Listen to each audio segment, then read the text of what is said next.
العلم هو النور الهادي والمفتاح لكل الخير من يرد الله به خيرا. الحمد لله رب العالمين والصلاة والسلام على سيد الأنبياء والمرسلين سيدنا محمد وآلہ وصحبہ اجمعین. طلبہ عزیز، آج ہم باب المجاہدہ کی پہلی حدیث سے اپنے درس کا آغاز کر رہے ہیں. بسم اللہ الرحمن الرحیم. وعن ابی ہریرۃ رضی اللہ عنہ قال قال رسول اللہ صلی اللہ علیہ وسلم.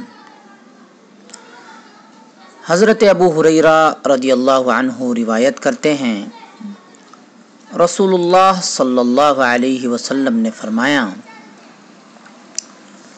ان اللہ تعالی قال، کہ اللہ تعالی نے فرمایا، من عادى لي وليا فقد آذنته بالحرب. جو شخص میرے ولی کے ساتھ، دوست کے ساتھ عداوت رکھتا ہے، میں اس کے ساتھ اعلان جنگ کرتا ہوں. وما تقرب الی عبدی بشیء احب الی مما افترضت علیہ. میرا بندہ فرائض سے زیادہ اور کسی محبوب عمل کے ساتھ میرا تقرب حاصل نہیں کر سکتا. وما یزال عبدی یتقرب الی بالنوافل حتی احبہ. میرا بندہ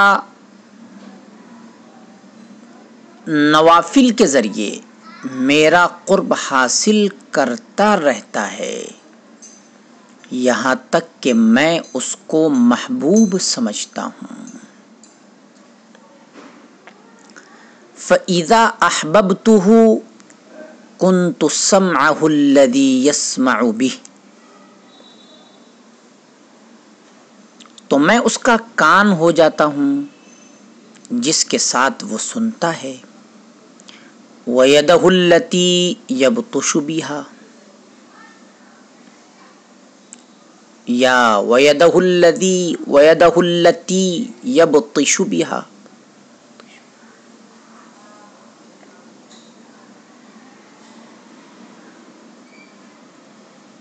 اس کا ہاتھ بن جاتا ہوں جس کے ساتھ وہ پکڑتا ہے. وَرِجْلَهُ الَّتِي يَمْشِي بِهَا، اس کا پاؤں بن جاتا ہوں جس کے ساتھ وہ چلتا ہے.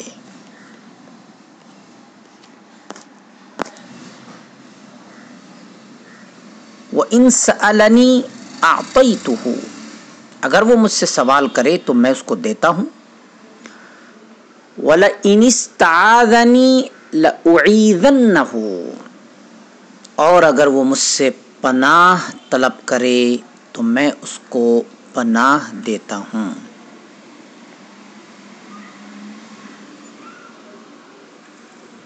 آذنتہ ایذان مصدر ہے، باب فعل معنی اعلان کرنا. عادہ باب مفاعلت معنی دشمنی کرنا. ولی معنی دوست، جماعتی ہے اولیاء. حرب جنگ لڑائی کو کہتے ہیں. جماعتی حروب.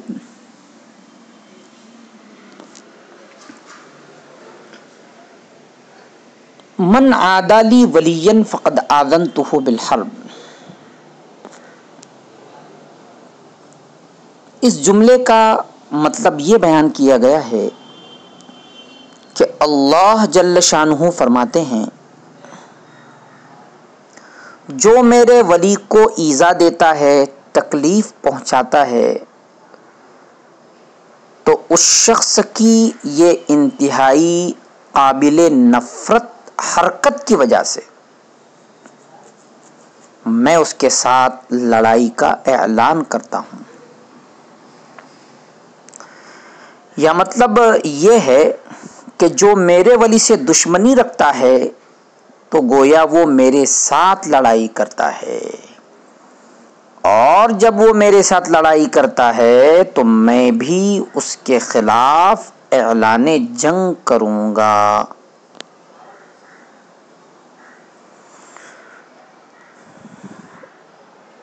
اندازہ لگائیے کہ اللہ کے ولی کے ساتھ دشمنی رکھنا کتنا خطرناک ہے کہ اعلان جنگ اللہ جل شانہ کا 2 جگہ پر ہوتا ہے، صرف 2 جگہ پر، ایک یہاں پر اور دوسرا سود کے بارے میں.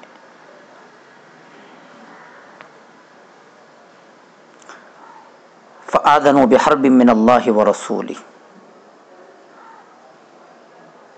اللہ تعالیٰ نے سود خوروں کے بارے میں بھی جنگ کا اعلان کیا ہے. یہ دونوں ہی بہت خطرناک چیزیں ہیں. ان دونوں چیزوں سے دنیا و آخرت دونوں ہی تباہ و برباد ہو جاتی ہے. احب الصالحین ولست منہم لعل اللہ یرزقنی صلاحا.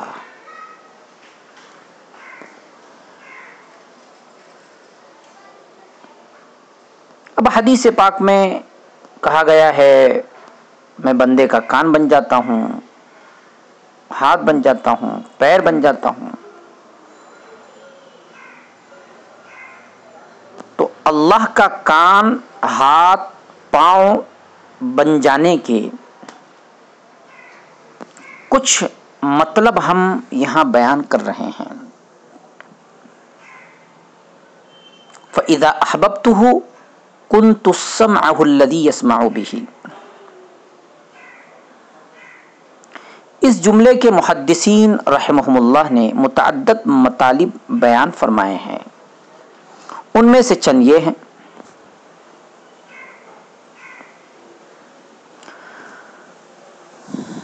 نمبر 1، حافظ طور پشتی رحمہ اللہ یہ فرماتے ہیں کہ اس جملے کا مطلب یہ ہے کہ عبادت کے ذریعے میں اپنے بندے پر محبت ڈال دیتا ہوں. وَأَلْقَيْتُ عَلَيْكَ مَحَبَّةً مِّنِّي. پھر وہ ہر قسم کے شہوات چھوڑ کر اللہ ہی کی محبت کو دل میں بٹھا لیتا ہے، غالب کر لیتا ہے. پھر وہ بندہ جو چیز اللہ کے نزدیک محبوب ہے وہ اسی کو سنتا ہے، اس کے علاوہ کسی اور کو نہیں سنتا. اور اسی طرح جو چیز اللہ کے نزدیک محبوب ہے وہ اسی کو دیکھتا ہے، اس کے علاوہ کسی اور کو نہیں دیکھتا.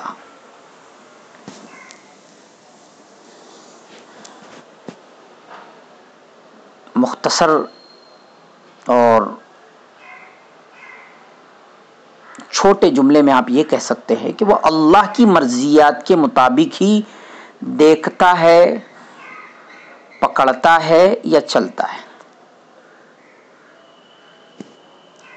یعنی اللہ کی مرضیات کے مطابق وہ اپنی زندگی بسر کرتا ہے.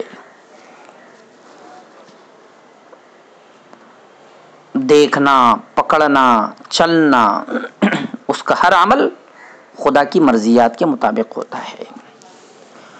دوسرا مطلب اس جملے کا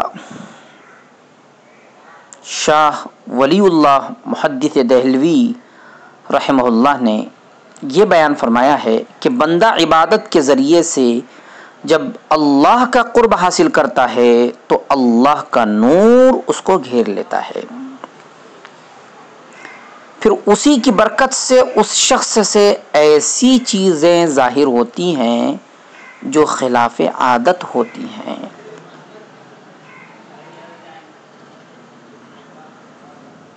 ایسے وقت میں بندے کے فعل کو اللہ کی طرف منسوب کیا جاتا ہے، جیسے کہ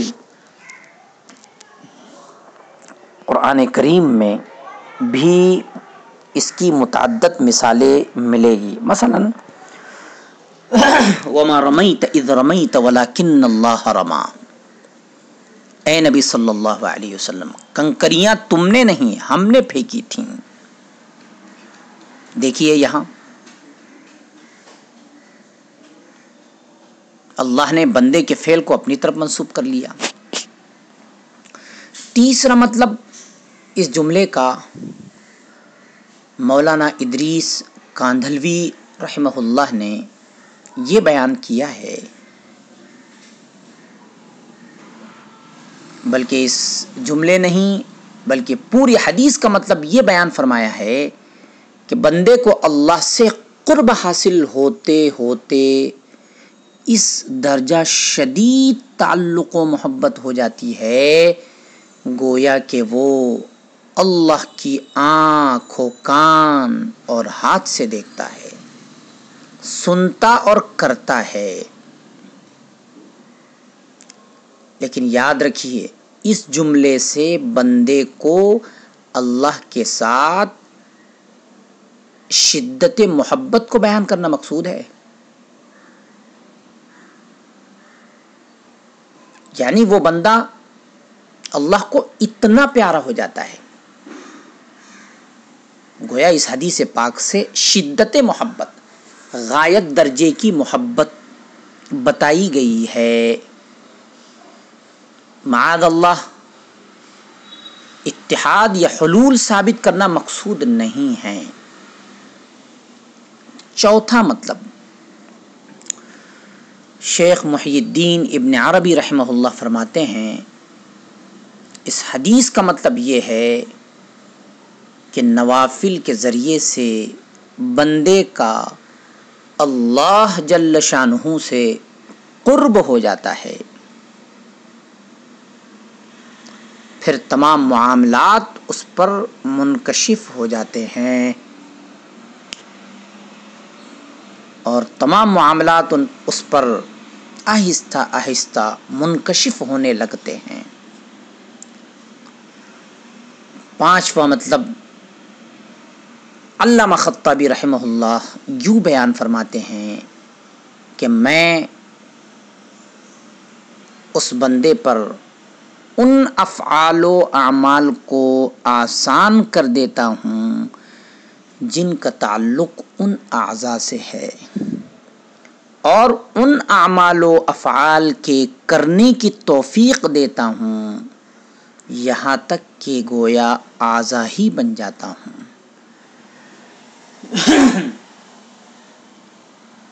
یعنی وہ شرعی احکام جن کا تعلق اعضاء سے ہیں، اللہ تعالیٰ ایسے نیک اعمال کی توفیق عطا فرماتے ہیں اور ان کا کرنا بندے کے لیے آسان بھی فرما دیتے ہیں۔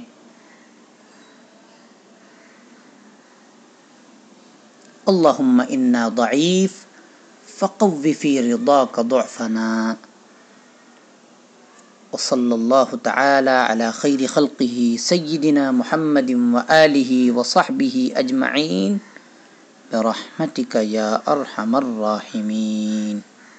السلام عليكم، لا تنسوا الاعجاب بالفيديو والاشتراك في القناة تشجيعا لنا لنستمر بنشر المزيد إن شاء الله.